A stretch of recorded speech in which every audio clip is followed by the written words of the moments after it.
புண்படு குருதி அம்பு ஒடுக்கவும் நீயே அயவி புகைப்பவும் தாங்காது ஒய்யென உருமுறை மரபின் புறம் நின்று உய்க்கும். என்னடா ஏதோ பாடல் பாடுதுன்னு நினைக்கிறீங்களா? இது புறநானூற்று பாடல். இதில் அயவி புகைப்பவும் அப்படின்னு இருக்கு இல்லையா? அயவி அப்படின்னா வெண்கடுகு. இந்த வெண்கடுகு தெய்வீக ஆற்றல் மிகுந்தது. இதை வீட்டில் புகை போட்டோம், அதாவது சாம்பிராணி தூபம் போட்டோம் அப்படின்னா பொல்லாத கண் திருஷ்டிகள் செய்வினை அனைத்தும் நீங்கும். தொழில் நிறுவனங்கள்ல, கடைகள்ல, அனைத்து இடங்கள்லையும் இதை திருஷ்டி சுத்தி போடுவதற்கு நம்ம பயன்படுத்தணும். இது ஒரு விசேஷமான சக்திகளை கொண்டுள்ளது. நமக்கு எப்பேற்பட்ட கண் திருஷ்டி இருந்தாலும் அது அனைத்தும் பொடி பொடியாக போகணும் அப்படின்னா ஞாயிற்றுக்கிழமை மாலை இதை ஆரம்பித்து அடுத்த ஞாயிற்றுக்கிழமை இதை முடிங்க. அது எப்படி செய்யறது அப்படிங்கிறத நம்ம தெரிஞ்சுக்கலாம். கல்லடிப்பட்டாலும் கண்ணடிப்படக்கூடாது அப்படின்னு சொல்லுவாங்க. இந்த திருஷ்டி அப்படின்னா சமஸ்கிருத வார்த்தை, அதற்கு அர்த்தம் பார்வை அப்படின்னு சொல்லுவாங்க.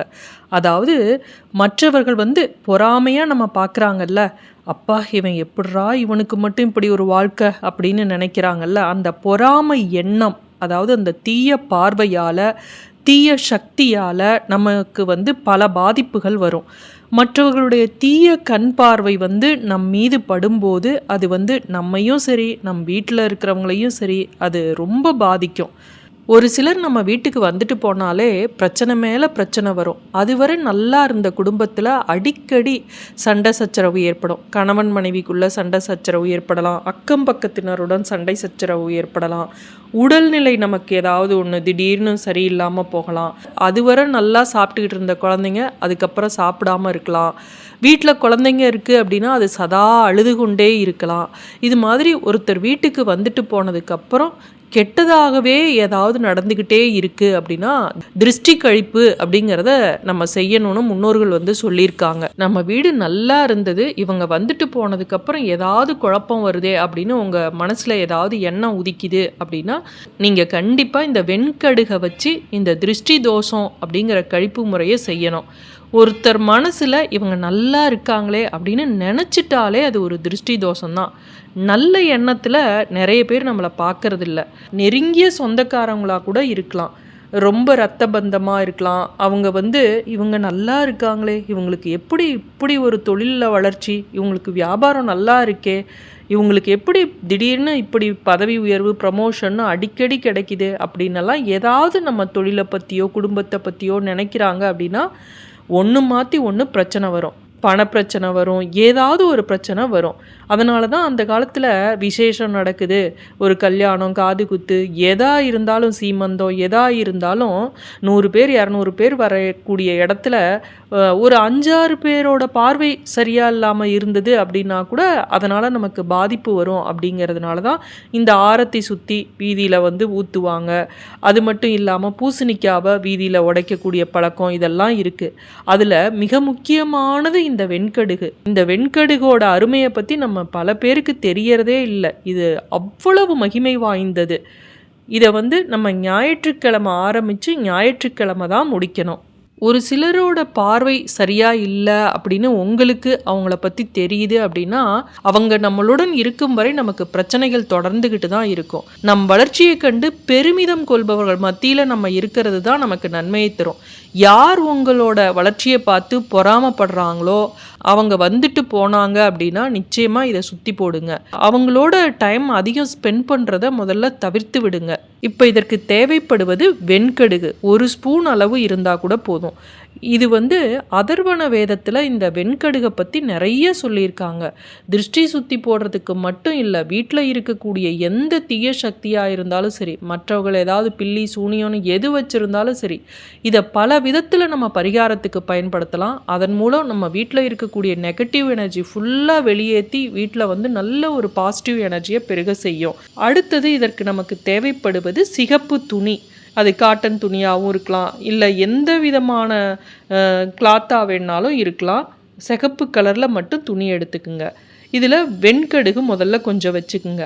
அடுத்தது நமக்கு தேவைப்படுவது கல்லுப்பு. இந்த கல்லுப்பு அப்படிங்கிறதும் திருஷ்டி கழிப்பதற்கு அந்த காலத்தில் இருந்து இந்த கல்லுப்பை நம்ம பயன்படுத்துகிறோம். அதனால தான் கல்லுப்பை தலையை சுற்றி தண்ணியில் போட்டு கீழே சிங்கில் ஊற்ற சொல்கிறது, குளிக்கிறப்ப கல்லுப்பை போட்டு குளிக்க சொல்கிறது, இதெல்லாம் இந்த கல்லுப்பு வந்து மிக மிக சக்தி வாய்ந்தது அப்படிங்கிறதுனால தான் அதை பயன்படுத்துகிறோம். இந்த கல்லுப்பு வந்து 1 ஸ்பூன் அளவு இருந்தால் கூட போதும். அடுத்தது நமக்கு தேவைப்படுவது 3 மிளகாய். இந்த மிளகாய் வந்து காம்போடு இருக்கணும், நல்ல நீல மிளகாயாக எடுத்துக்குங்க. இந்த குண்டு மிளகாலாம் எடுத்துக்காதீங்க.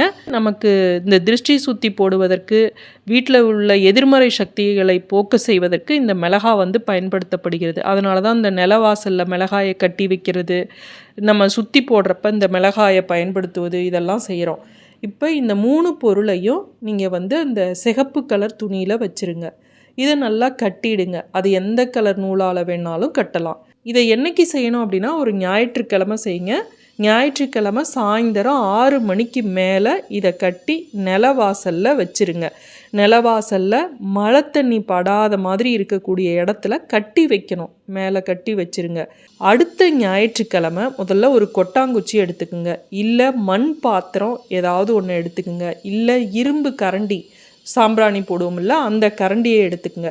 வீட்டில் இருக்கக்கூடிய அனைத்து நபர்களும் கிழக்கு பார்த்து உக்காந்துக்குங்க.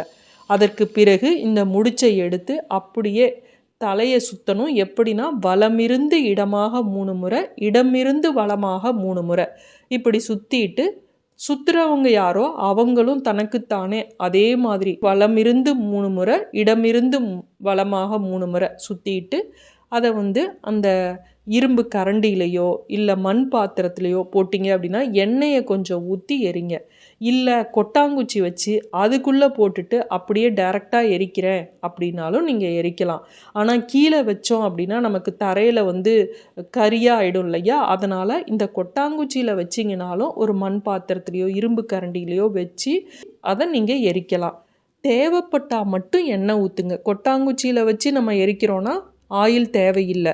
இதை வந்து வீட்டுக்கு வெளியே நீங்கள் நிலவாசலில் கொண்டுட்டு போய் வச்சிடணும். வீட்டுக்குள்ளே அந்த புகை வந்து வரலாம், உள்ளே வரலாம். ஆனால் வீட்டுக்கு வெளியே இந்த திருஷ்டியை சுற்றிட்டு நீங்கள் வெளியே கொண்டுட்டு போய் வச்சிடணும். ஞாயிற்றுக்கிழமை அந்த முடிச்சை கட்டி வச்சுட்டு அடுத்த ஞாயிற்றுக்கிழமை தான் நீங்கள் இதை எரிக்கணும். வெண்கடுகு அப்படிங்கிறது நம்ம வீட்டில் உள்ள எதிர்மறை சக்திகளை தன்னிடம் ஈர்த்து கொள்ளும்.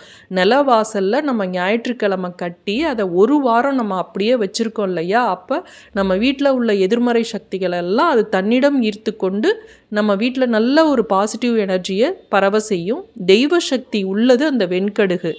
1 வாரம் ஞாயிறு அன்று இதை நிலவாசலில் கட்டி வச்சுருந்துட்டு அடுத்த வாரம் ஞாயிற்றுக்கிழமை அன்று இப்படி எரிங்க.